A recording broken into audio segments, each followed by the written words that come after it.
शिक्षणाचा बाजार आता मांडला जात आहे असा आरोप होत आहे. तर एकीकडे वसईमध्ये चांगली परिस्थिती सुद्धा आहे. काही शाळांनी आपली फी 50%, काहींनी 30% माफ केलेली आहे. माझ्यासोबत माजी महापौर आहेत, आपण त्यांच्याकडून जाणून घेऊया की त्यांनी यासाठी काय प्रयत्न केले.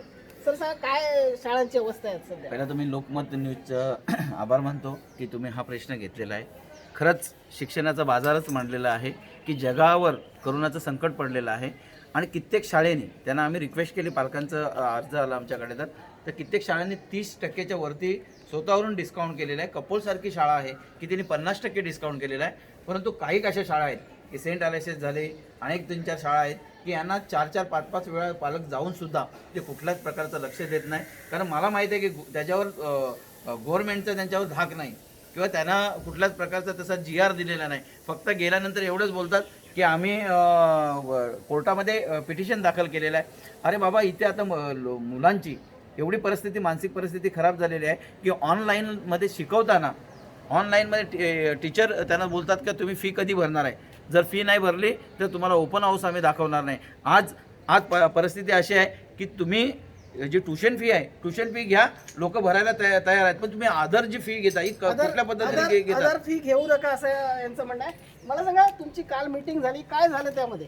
कालच्या मीटिंगमध्ये शाळेच्या संस्थांनी असं सांगितलं आहे की ठीक आहे, तुम्हाला 4 महिन्याची एकत्र फीस भरावी लागेल आणि ती ट्युशन फीस आम्ही घेऊ. पण याच्या अगोदर स्वतः माजी महापौरांबरोबर आम्ही गेलो होतो. 7 वेळा आमची बैठक झाली, आम्हाला कोणत्याही प्रकारचा रिस्पॉन्स आला नाही. ही शाळा अक्षरशः माजलेली आहे आणि हा शाळेचा जे वागण्याचा प्रकार आहे तो अक्षरशः गुलामशाहीप्रमाणे आहे. मुलांना ऑनलाईन लेक्चर चालू असताना हे लोक टॉर्चर करत आहेत. जर तुम्हाला फीसबद्दल बोलत असेल तर पालकांची तुम्ही मिटिंग का नाही घेतात?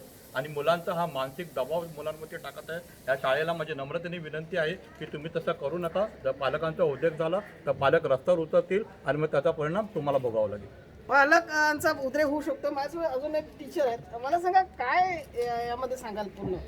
इसके लिए मैं यही बताऊंगी कि टीचिंग के नाम पे ये बिज़नेस चल रहा है. हमारे नालासोपारा में हमारी स्कूल के आसपास जब 10 स्कूलों ने फीस कम किया है तो हमारी स्कूल क्यों नहीं, जो कि वो एक बड़ी स्कूल है. जब छोटी स्कूल अपना निर्णय ले सकती है, अपना डिसीजन ले सकती है, हमारे महापौर का रिस्पेक्ट कर सकती है, तो इतना बड़ा स्कूल क्यों नहीं कर सकती है?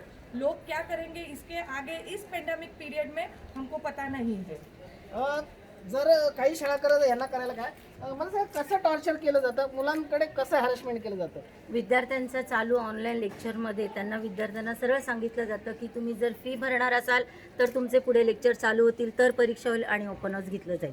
विद्यार्थी येऊन मग आम्हाला मुलं सांगतात की तुम्ही पालकांनी फी का भरत नाही, आणि जर फी भरली तरच तुम्हाला आम्ही काय करणार, ओपन हाऊस दाखवणार. ही शाळेची ही मुजुरी आहे, त्यांच्यावर कठोर कारवाई झाली पाहिजे अशी येथील पालकांची मागणी आहे. आता सरकार याकडे कसं पाहतं हे पाहावं लागेल. विजय देसाई, न्यूज 18 लोकमत, नालासोपारा.